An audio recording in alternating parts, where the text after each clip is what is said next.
Katotohanan sa panliligaw ni Alden Richards kay Catherine Bernardo. Marami sa mga tagahanga nina Alden Richards at Catherine Bernardo ang kinilig ng kumpirhin ng isang tao na malapit sa kanilang dalawa ang totoong estado ng kanilang relasyon. Ayon sa nasabing source, totoong nanliligaw na ngayon si Alden Richards at Catherine Bernardo kaya palagi itong present sa mga kaganapan sa buhay ng aktres. Ikinagulat ng maraming mga netizens ang pagsabog na balita na isiniwalat ng kilalang showbiz insider at talent manager na si OG Diaz patungkol sa totoong estado ng relasyon nina Alden Richards at Catherine Bernardo.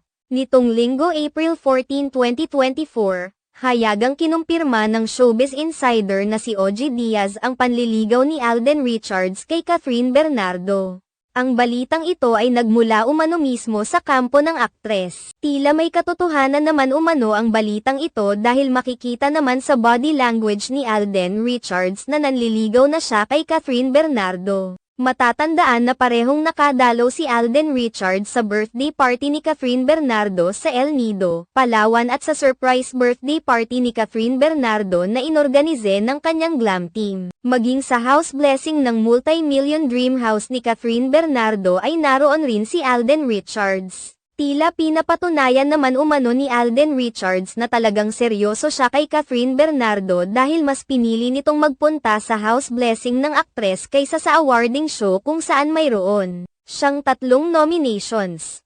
Ayon kay OG Diaz, isang source na malapit kina Catherine Bernardo at Alden Richards ang nagkumpirma na totoong nililigawan na ngayon ni Alden Richards si Catherine Bernardo. Naniniwala pa si OG Diaz na wala naman umanong masama kung sakaling nanliligaw na ngayon si Alden Richards kay Catherine Bernardo dahil pareho naman silang single. Financially stable na rin umano ang aktor at botong-boto rin ang mga pamilya ni Catherine Bernardo rito.